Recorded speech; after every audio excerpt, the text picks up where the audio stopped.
There was a time in America when turning 16 meant one thing above all else. You woke up before sunrise. You made your parents drive you to the DMV before the sun had fully cleared the horizon, because if you didn't get there early enough, the line would stretch around the building and you'd lose your nerve standing in it. You'd sit in a plastic chair under buzzing fluorescent lights clutching a laminated number, and when they finally called your name, you'd walk up to that counter with your heart in your throat.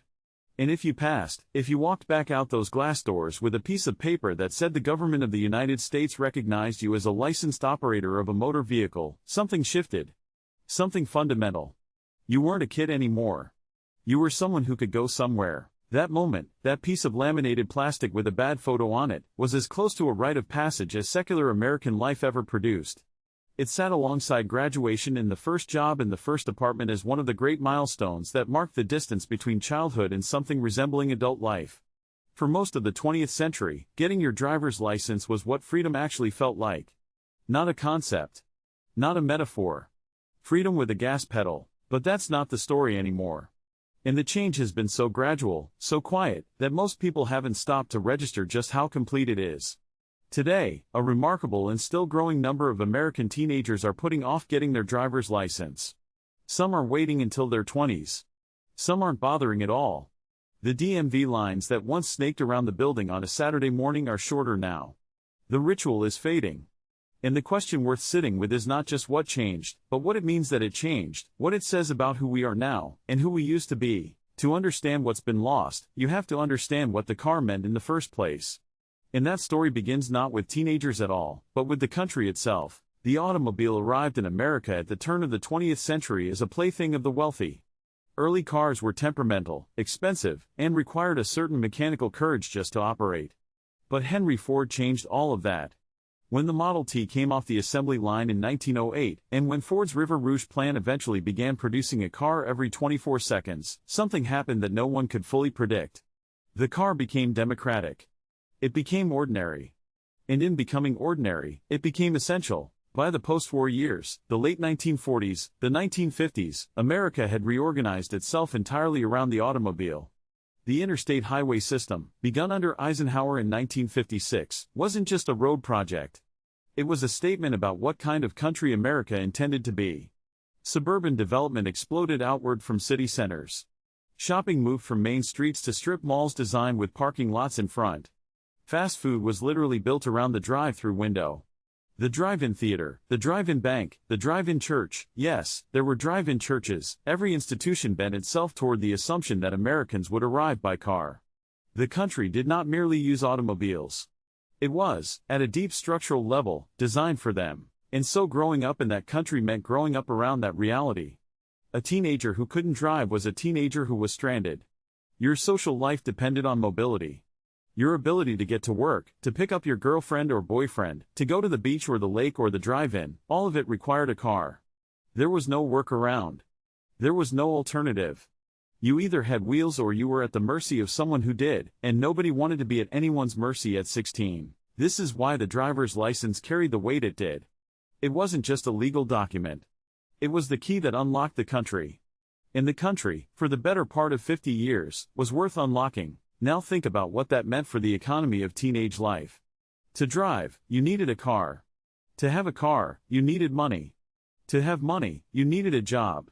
And so the car and the part-time job were not just related, they were practically the same thing. They were two sides of the same coin. You got a job so you could afford the car, and you needed the car to get to the job. It was a kind of bootstrap loop that teenage America ran on from the 1950s all the way through the 1990s.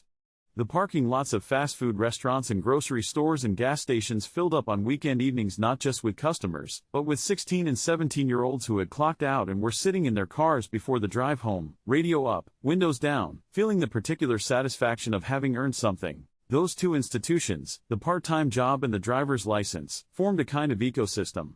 They reinforced each other. They gave teenagers a way into the economic and social life of the adult world, and they did it through motion. Through the act of going somewhere under your own power. And then, slowly, the ecosystem began to collapse. The economic side of it is stark when you put the numbers side by side. In 1975, the average price of a used car in the United States was somewhere in the range of $3,000. Adjusted for inflation, that's uncomfortable but manageable, especially for a teenager who'd been saving their paychecks for a year or two. Gas was cheap. Insurance, while not free, was not the punishing monthly expense it became. A 16-year-old working a part-time job at 30 or 40 hours a week could, with discipline, afford a car.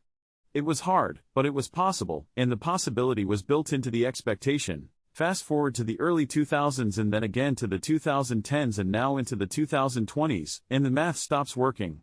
Used car prices have risen dramatically, and the period following 2020 saw them spike to historic highs due to supply chain disruptions that had nothing to do with teenagers and everything to do with semiconductor shortages. The average used car today costs more than many first-time car buyers can manage without financing, and financing requires credit and a cosigner and a monthly payment that can run into several $100s. On top of that comes insurance, which for a 16 or 17-year-old driver on a new policy can easily reach $150, $200, even $300 a month depending on the state. Add in gas, which has never fully returned to the cheap and plentiful price it held for most of the post-war era, and you are looking at a fixed monthly cost that would swallow a significant portion of a part-time teenage income entirely. The job piece of this matters too. As we've examined before on this channel, teenage employment rates have dropped substantially since their peak in the late 1970s. Fewer teenagers are working, and those who are often work fewer hours. The paycheck that once funded the car doesn't arrive in the same way, and even when it does, it faces an obstacle course of costs it never faced before. So the economic logic that tied driving to working to earning to freedom, that whole chain, has frayed. It hasn't disappeared entirely, but for a large and growing share of American teenagers, the arithmetic of car ownership simply does not add up the way it once did. But the economics, as significant as they are, only tell part of the story. Because there is another force at work here, one that is less about money and more about something harder to measure. Something about what it means to be a teenager now versus what it meant then. And that force is the smartphone. Think for a moment about what a car actually represented beyond transportation. Yes, it got you from here to there. But it also got you away. Away from your parents' house. Away from your younger siblings and the dinner table and the homework you were supposed to be doing. It got you to your friends, and to the particular kind of conversation and connection and mischief that teenagers have always sought out and that adults have always worried about in a slightly performative way. The car was freedom, but more specifically, it was social freedom. It was the thing that let you have a life that belonged to you. Now ask yourself what the smartphone does. It gets you to your friends, in a sense, without requiring you to go anywhere. It puts you in a group chat where everyone is talking at once. It puts a face on your screen. It lets you watch someone else's life unfold in real time, and it lets you broadcast your own. The social life that once required mobility now fits in the palm of your hand. You don't need to drive to the mall parking lot to hang out. You can be in your bedroom, under your covers at midnight, and still be, in some functional sense, out with your friends. This is not a small shift. This is a restructuring of teenage social architecture at a very deep level. For decades, the car was the infrastructure of adolescent connection. Cruising the main drag on a Friday night wasn't just something to do, it was the thing to do, precisely because motion and presence and physical proximity were the only ways to be together. You had to go somewhere to be with someone. That was simply a law of reality. The smartphone dissolved that law. And in doing so, it quietly dissolved one of the primary reasons a teenager needed a car in the first place. There is something else worth naming here, something that often gets overlooked in discussions about why teenagers aren't driving. Driving, in the 21st century, has become measurably more stressful. The roads are more congested. The cars are faster and heavier. The rules are more complex, and the consequences of mistakes are more visible in a way they weren't before the age of phone cameras and dashcams. And teenagers growing up now are, research consistently suggests, more anxious on average than their counterparts in previous generations. They are more risk-averse. They have grown up being told, with great frequency, about the dangers of the road, and they have absorbed that message in ways that perhaps the teenagers of the 1970s, raised on a more laissez-faire approach to parental concern, simply did not. The graduated driver's licensing laws that most states adopted in the 1990s and 2000s also changed the equation. Those laws, which restrict nighttime driving and passenger numbers for new teen drivers, were implemented with good reason. The data on teen traffic fatalities is real and sobering. But they also made the driver's license, especially in the early months, a less powerful and less liberating document than it once was. If you can't drive after 9 o'clock and can't have more than one friend in the car, the freedom on offer is more limited. And if the freedom is more limited, the urgency to acquire it fades. And then there are the alternatives.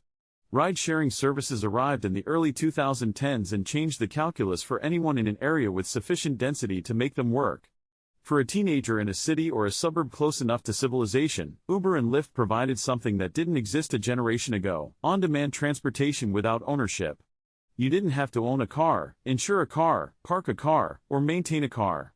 You just needed a phone and a credit card, and you could get somewhere. The same principle extended to food.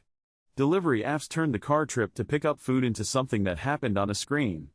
The car, again, became less necessary. This is the picture that has emerged over the past 30 years, and it is a fundamentally different America than the one that produced the culture of the open road.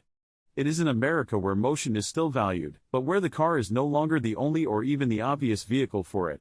Where connection is still valued, but where physical proximity is no longer its prerequisite.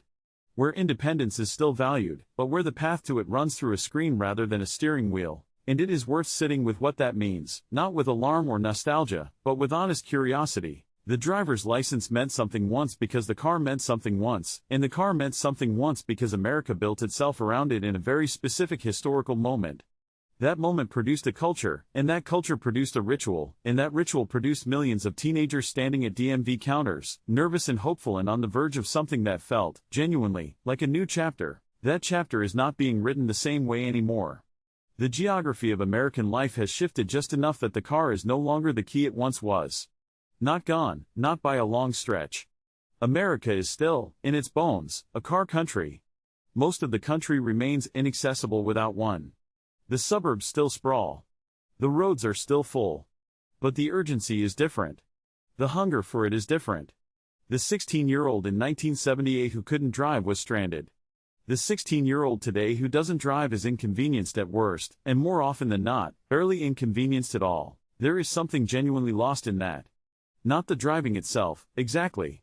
But the particular kind of becoming that the car once made possible. The getting in and going. The radio on, the window down, the feeling that you were moving through the world on your own terms and under your own power. That feeling is real and it is valuable, and it did things to a person, to their sense of agency, their sense of place, their understanding that freedom is not just an idea but a practice. Something you do with your hands on the wheel and your foot on the gas and the long American road unspooling in front of you. The kids who are skipping the DMV line aren't wrong, exactly. They're rational. They're doing what the world they inherited makes sensible. But something passed when that line got shorter. Something that was woven into the fabric of what it meant to grow up in this country. Something that smelled like freedom and gasoline and the particular nervousness of a Saturday morning when you were 16 and everything, briefly, was possible.